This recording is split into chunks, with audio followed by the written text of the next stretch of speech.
ചമയത്തിന് ഒരുക്കത്തിനുള്ള ഏർപ്പാടൊക്കെ മംഗലശ്ശേരി പത്തായപ്പേരിൽ ചെയ്തിരിക്കുക. അമ്പലത്തിൽ അതിനുള്ള സൗകര്യം ഇല്ലല്ലോ. ഓ വരിക.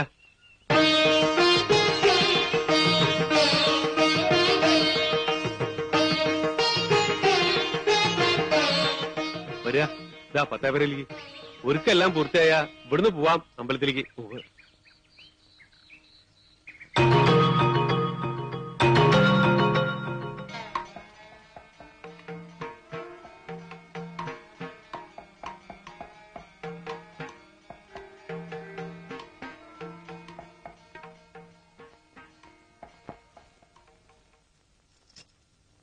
കഴിഞ്ഞില്ലേ ഒരുക്കങ്ങളൊക്കെ?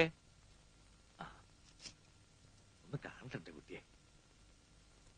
അസലായിരിക്കണം. നൃത്തവും അങ്ങനെ തന്നെ ആവണം.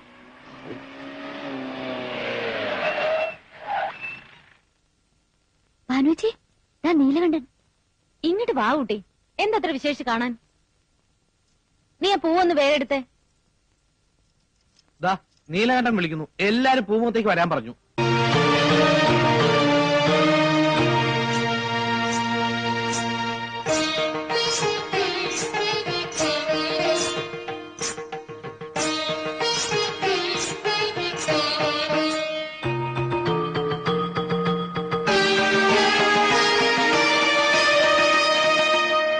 ഇതാണ് അപ്പുമാഷിന്റെ മോളല്ലേ? തഞ്ചാവൂർ ഷൺമുഖം പിള്ളയുടെ ശിഷ്യ. കൊള്ളാം. എന്നാ തുടങ്ങാല്ലേ? ഉവ്വ്. എന്നാ നേരം കളയാണ്ട് അമ്പലത്തിലേക്ക് ഇറങ്ങാം.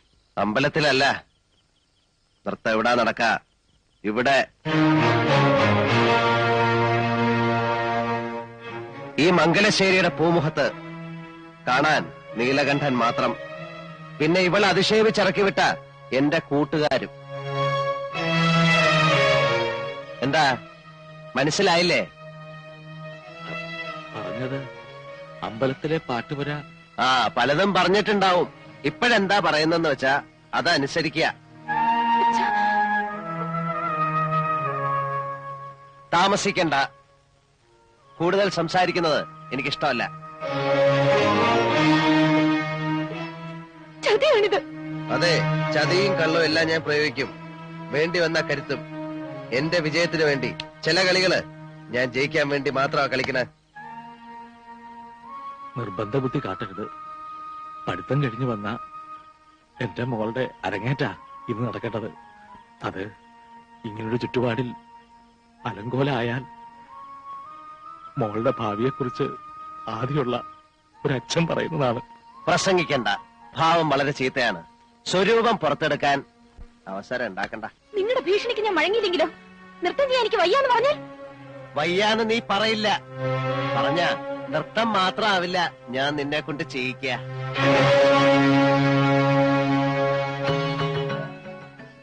5100 റുപ്യ നിന്റെ തന്ത വാങ്ങിക്കൊണ്ടുപോയത്. അത് മുതലാക്കാതെ ഒന്നിനെ ഈ പടിപ്പുരയ്ക്ക് പുറത്തേക്കാൻ വിടില്ല. ഇത് നീലകണ്ഠനാ. വെറും വാക്ക് പറയുന്ന ശീലം എനിക്കില്ല.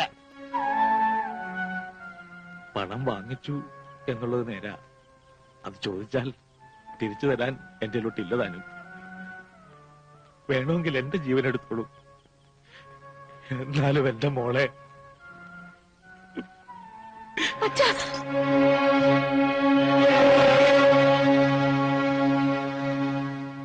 ഞാൻ തയ്യാറാണ്.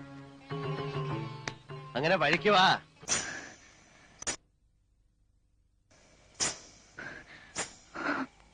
ജയിച്ചു അല്ലേ?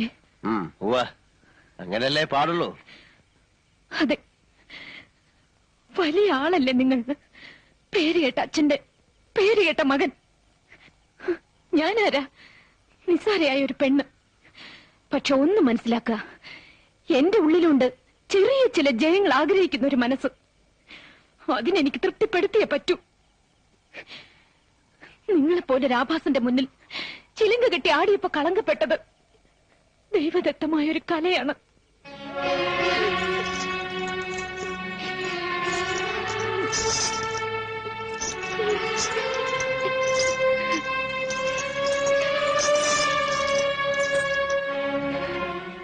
എന്റെ കാലുകൾക്ക് ഇനി ഈ ചിലങ്ക ഇടാനുള്ള യോഗ്യതയില്ല. ഉള്ളിൽ 1000 മുള്ളു കുത്തിയിറങ്ങുന്ന വേദനയിലും എനിക്ക് സന്തോഷിക്കാൻ. ഞാനിതിവിടെ ഉപേക്ഷിക്കാണ് എന്നേക്കുമായി.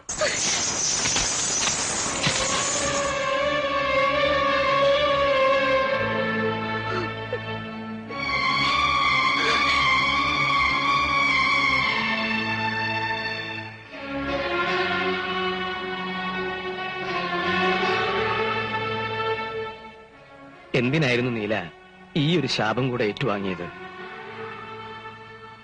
ആ കുട്ടിയുടെ കണ്ണീന്ന് ഒരു തുള്ളി ഇറ്റ് വീഴുമ്പോ ഓർത്തോളൂ, അതൊരു പ്രളയത്തോളം പെരുകും. മംഗലശ്ശേരിയിലെ മേൽക്കൂരയ്ക്ക് ആകാശം മുട്ട ഉയരില്ല.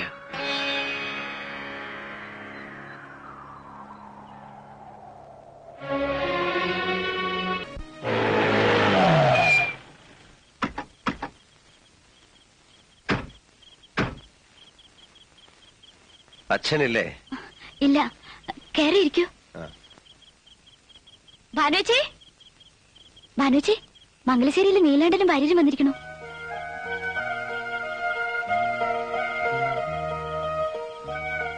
ആ, അച്ഛൻ എപ്പോ വരും കുട്ടി? എത്താറാവുന്നതേ ഉള്ളൂ. കുടിക്കാൻ എന്താ? ചായ വേണം. അത് അനിയത്തിയോട് എടുക്കാൻ പറയാ. എന്നിട്ട് താൻ അവിടെ നിൽക്ക. വന്നത് മാഷിനെ കാണാനല്ല, ഇയാളെ കാണാനാ. ആ മൂപ്പരുണ്ടല്ലോ, ഡൽഹിയിലുള്ള പണിക്കർ. അദ്ദേഹത്തെ കുറിച്ച് വായിച്ചറിഞ്ഞിട്ടുണ്ട്. നമ്മുടെ രവിശങ്കറിന്റെ ഏട്ടൻ ഉദയശങ്കറിന്റെ ബാലെ ട്രൂപ്പിലൊക്കെ വർക്ക് ചെയ്ത ആളല്ലേ? അതെ. ആ, അപ്പോ തെറ്റിയിട്ടില്ലേ? ഒന്ന് ശരിക്ക് സൽക്കരിക്കണം എന്നൊക്കെ ഉണ്ടായിരുന്നു. നമ്മുടെ വീട്ടിലൊക്കെ വന്ന് കയറുക എന്ന് പറഞ്ഞാ ഇതൊരു സംഭവമല്ലേ? പക്ഷെ എന്താ ചെയ്യാ, വന്ന് കയറി മുഖത്തടിച്ച പോലെ എന്നെ കുറെ ശകാരിച്ചിട്ടങ്ങ് പോയി. ഇയാള് വളരെ ബ്രൈറ്റ് ഫ്യൂച്ചറുള്ള ആളാണ്, ഏതോ ഹൈറ്റ്സിലൊക്കെ എത്തേണ്ടതാണെന്നൊക്കെ പറഞ്ഞു. ഞാനൊരുത്തം കാരണം അതെല്ലാം ഉപേക്ഷിച്ചു എന്നറിഞ്ഞതിലുള്ള ദേഷ്യമായിരുന്നു മൂപ്പർക്ക്. എന്നോട് തന്നെ വന്ന് കാണണമെന്നും വേണച്ച കാല് പിടിക്കണം എന്നൊക്കെ പറഞ്ഞിരിക്കുക. പരിഹസിക്കരുന്ന് പറയൂ വാരമ്മവ. പരിഹസിക്കാനാണെങ്കിൽ ഈ രാത്രി ഞാൻ ഇത്രയും ദൂരം വരുമായിരുന്നോ? കാര്യമായിട്ട് തന്നെ ആ ചിലങ്ക കെട്ടിക്കൂടെ? കേട്ടോ, പക്ഷേ നിങ്ങളുടെ മരണത്തിന് ശേഷമേ അതുണ്ടാവൂ. എന്നും എവിടെയും തോൽക്കാൻ എനിക്കിത്തിരി പ്രയാസമുണ്ട്. ഈ കാര്യത്തിലെങ്കിലും ആർക്കും നഷ്ടമില്ലാതെ ജയിച്ചോട്ടെ ഞാൻ.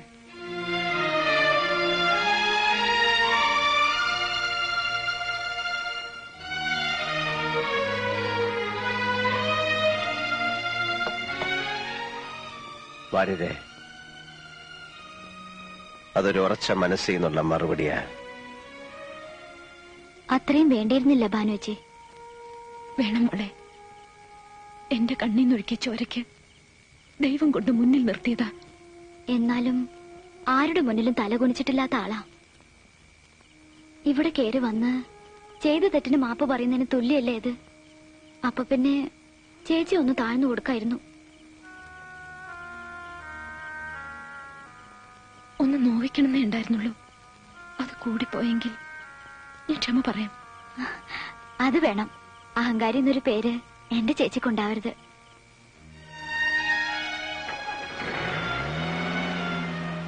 പോയി.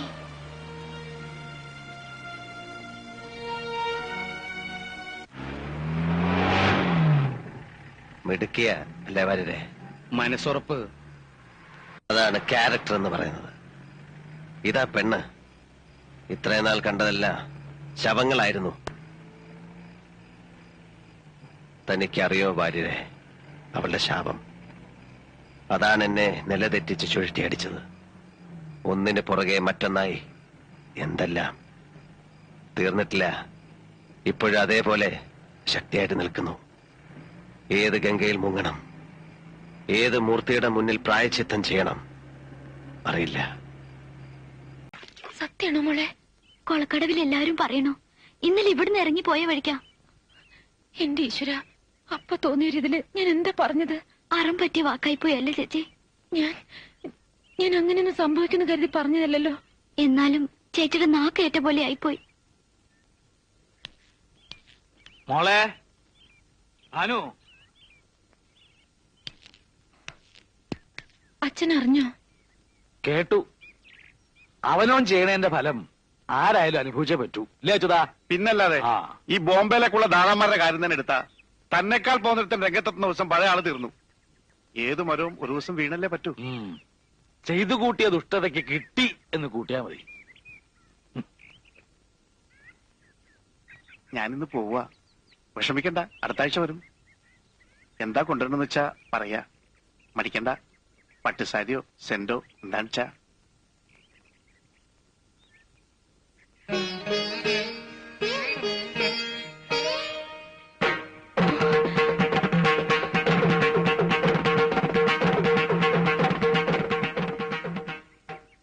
ദേവി, മരിക്കണമെന്ന് ഞാൻ ആഗ്രഹിച്ചിട്ടില്ല, അങ്ങനെ ശപിച്ചിട്ടുമില്ല.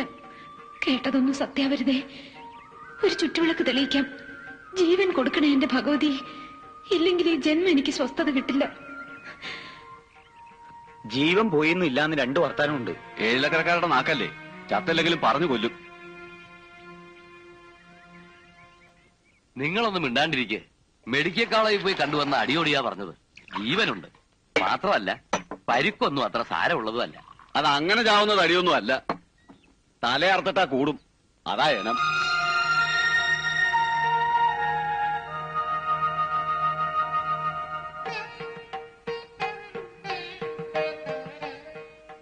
അയാളുടെ പേര് കേട്ടാ കടിച്ചു കീറാൻ വരുന്ന ഭാനുവേച്ചിയാ ഇപ്പൊ ഇങ്ങനെ മാറിയത്. ഒരു താല്പര്യത്തിന്റെയും പുറത്തല്ല. അന്ന് അങ്ങനെ പറഞ്ഞു പോയതില് എനിക്ക് അത്ര കുറ്റബോധം ഉണ്ടായിരുന്നു. അച്ഛൻ ചോദിച്ചു എന്താ അമ്പലത്തിലെ വിശേഷമെന്ന്. ഒന്നും പറഞ്ഞില്ല. അച്ഛൻ ആകെ മാറിയിരിക്കണു. അച്യുതേട്ടന്റെ സ്വത്തുകാവലും കൈകാര്യവും ഇപ്പൊ പഴയ ആളേ അല്ല. എന്തൊക്കെയോ കണക്കുകൂട്ടില്ല അച്ഛന്. അച്യുതേട്ടൻ വെറുതെ അല്ല ഈ സഹായമൊക്കെ ചെയ്യണത്. അത് അയാളുടെ കയ്യിലിരിക്കേയുള്ളൂ. ഭാനുവിനെ അറിയില്ല, അയാൾക്കും അച്ഛനും. നാളെയല്ലേ മൂപ്പര് ആശുപത്രിയിൽ നിന്ന് കൊണ്ടുവരുന്നത്. എത്ര വേഗ ദിവസങ്ങൾ പോയത്. മംഗലശ്ശേരിക്കാ വന്നുല്ലേ? ഇനി ശേഖരന് പോവാ, ആസ്പത്രിയിലേക്കല്ല. നീലകണ്ഠൻ ഒരു സാവകാശമില്ലാത്ത ആളാ. ഇന്ന് തന്നെ വല്ലതും നടക്കും.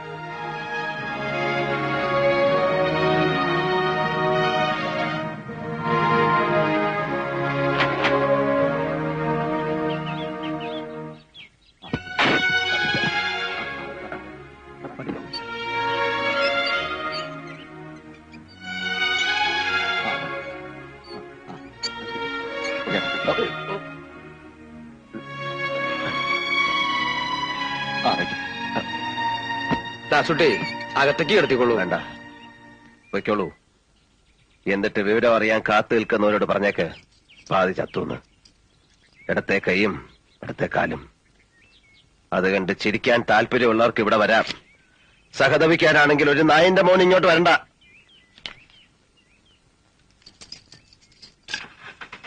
വരേ.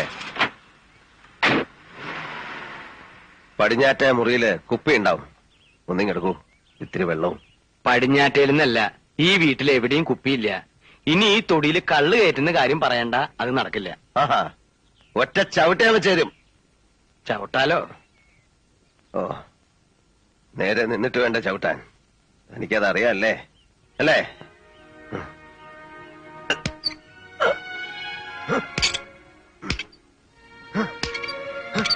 നീല, എന്നോട് ദേഷ്യം തോന്നിയാലും സാരില്ല. വൈദ്യർക്കൊരു വാക്ക് കൊടുത്തിട്ടുണ്ട്. നേരാമണ്ണം പത്യം നോക്കിയാൽ ചികിത്സ കൊണ്ട് ഗുണമുണ്ടാവും. എഴുന്നേറ്റ് നടത്തുന്ന വൈദ്യര് പറഞ്ഞിരിക്കുന്നത്.